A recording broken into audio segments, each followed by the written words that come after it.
Today, we get to embark on a new journey. Dun, dun, dun, dun. New moon. It's a new moon. Preface. I felt like I was trapped in one of those terrifying nightmares. The one where you have to run till your lungs burst, but you can't make your body move fast enough. My nightmares are about running too. Running is my nightmare. But this was no dream, and unlike the nightmare, I wasn't running for my life. Of course you're not. I was racing to save something infinitely more precious. I'm so sorry. Alice had said there was a good chance we would both die here. Perhaps the outcome would be different if she weren't trapped by the brilliant sunlight. Only I was free to run across this bright, crowded square.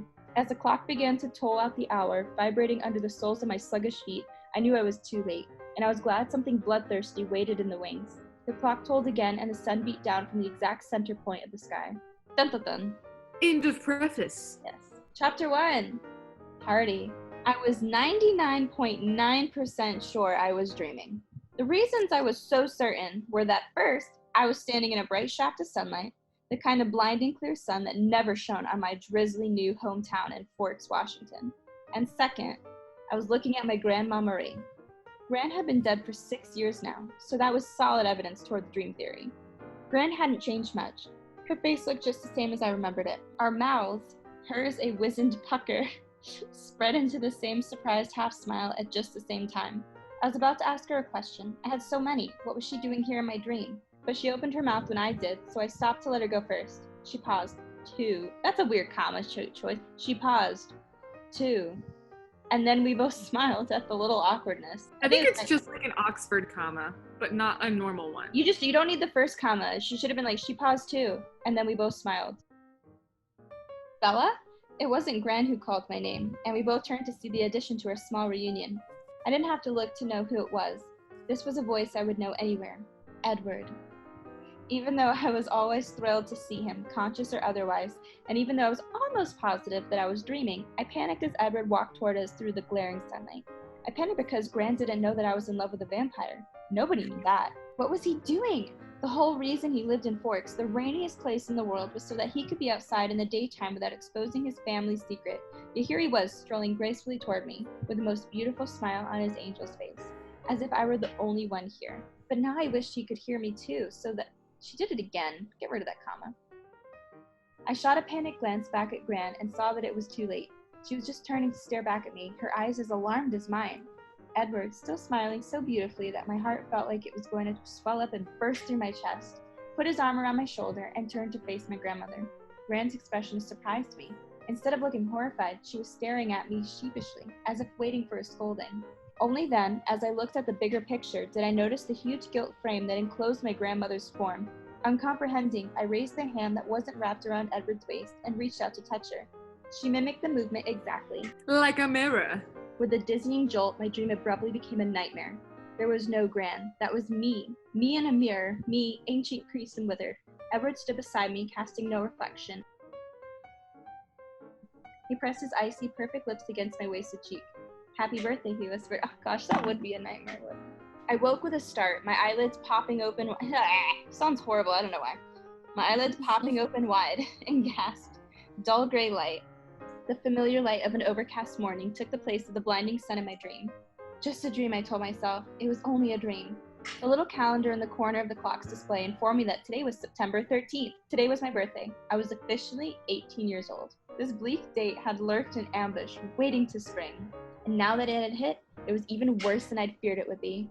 I could feel it. I was older. Every day I got older, but this was different, worse, quantifiable. I was 18, and Edward never would be. When I went to brush my teeth, I was almost surprised that the face in the mirror hadn't changed. I stared at myself, looking for some sign of impending wrinkles in my ivory skin. It was just a dream, I reminded myself again. Just a dream. But also, my worst nightmare. I skipped breakfast, in a hurry to get out of the house as quickly as possible. I wasn't entirely able to avoid my dad, and so I had to spend a few minutes acting cheerful. I honestly tried to be excited about the gifts. I'd asked him not to get me. But every time I had to smile, I felt like I might start crying. I couldn't feel anything but despair until I pulled into the familiar parking lot behind Forks High School and spotted Edward leaning motionlessly against his polished silver Volvo. The dream had not done him justice, and he was waiting there for me, just the same as every other day.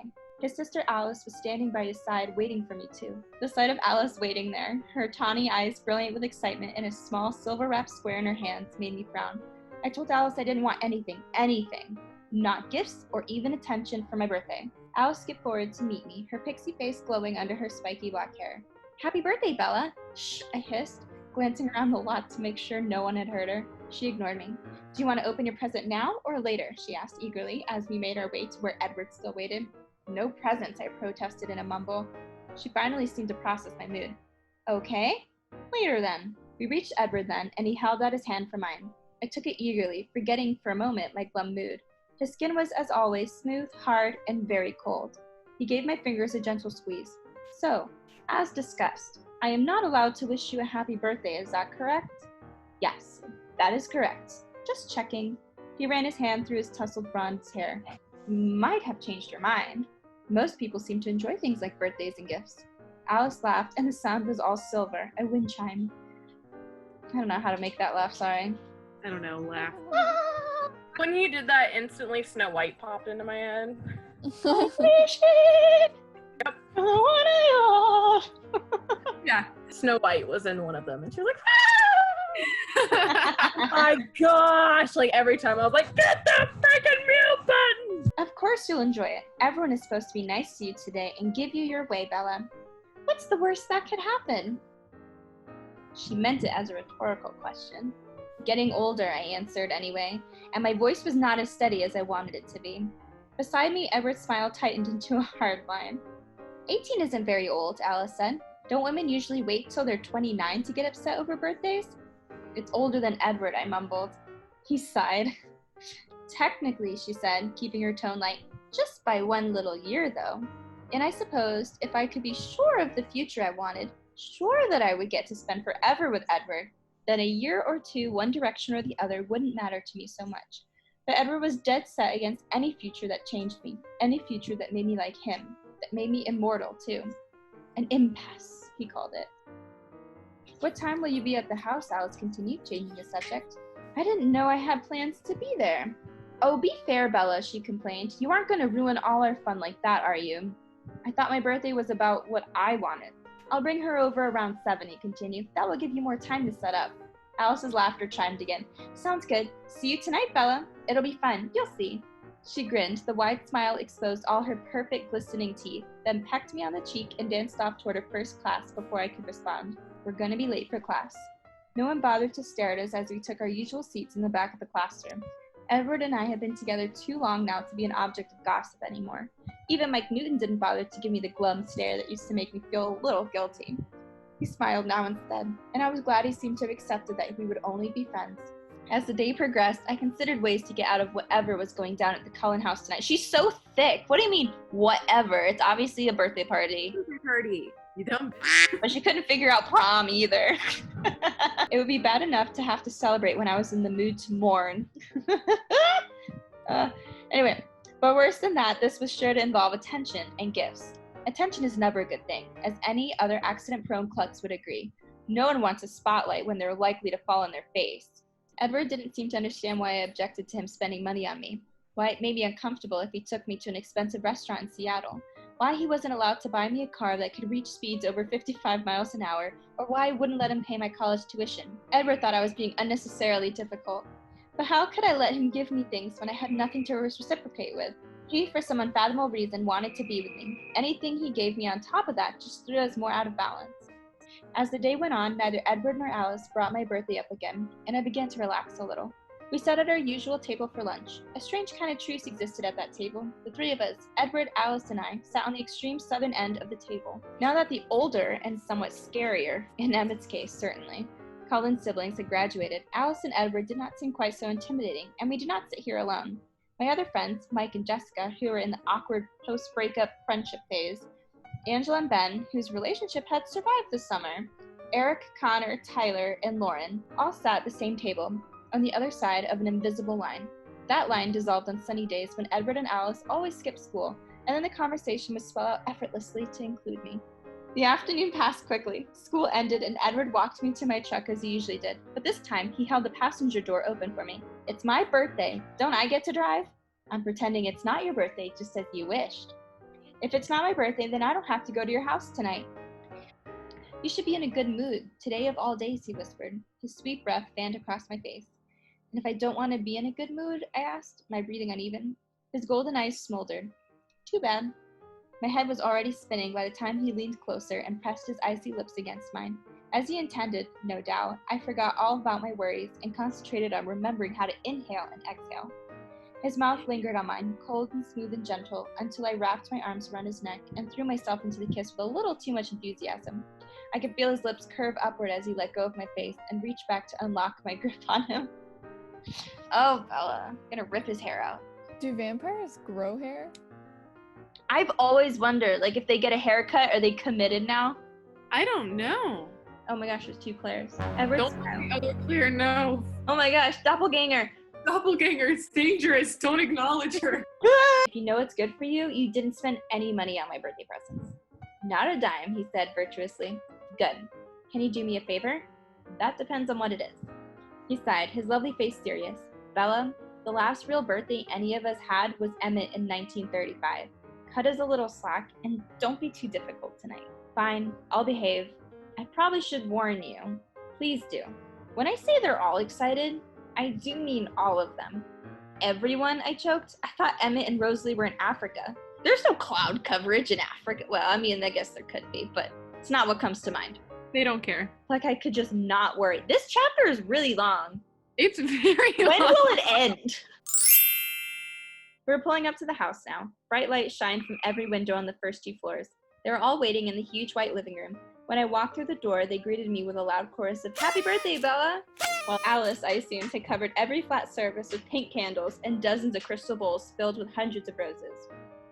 There was a table with a white cloth draped over it next to Edward's grand piano, holding a pink birthday cake, more roses, a stack of glass plates, and a small pile of silver-wrapped presents. It was 100 times worse than I'd imagined. Edward's parents, Carlisle and Esme, impossibly youthful and lovely as ever, were the closest to the door.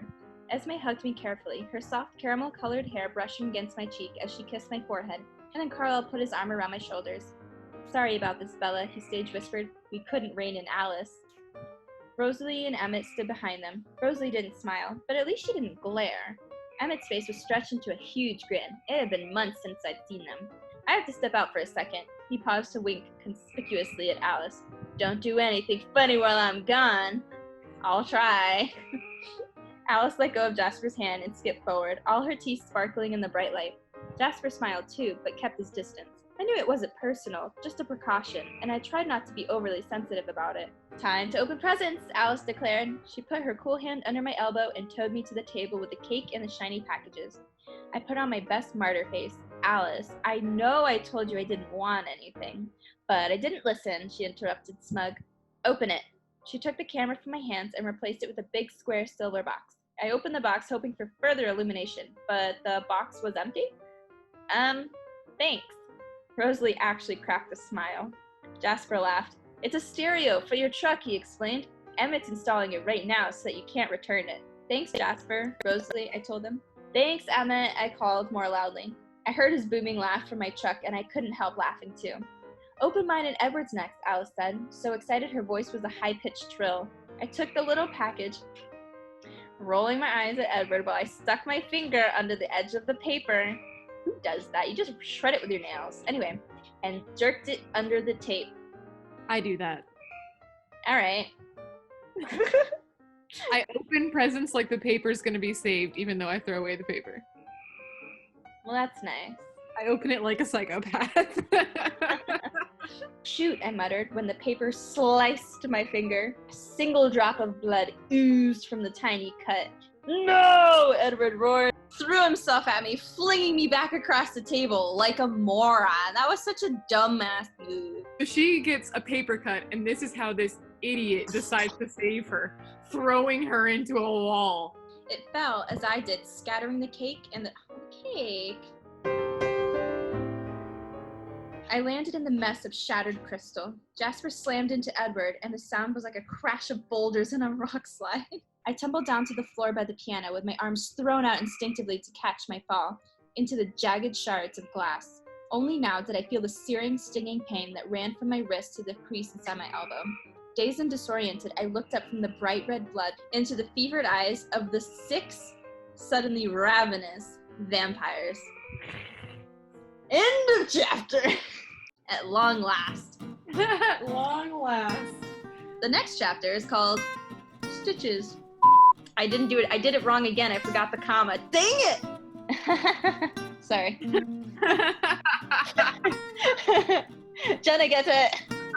Allison's laughing. Does all of this crap happen in New Moon? Then what happens in the third book? Like, I could not remember for the life of me.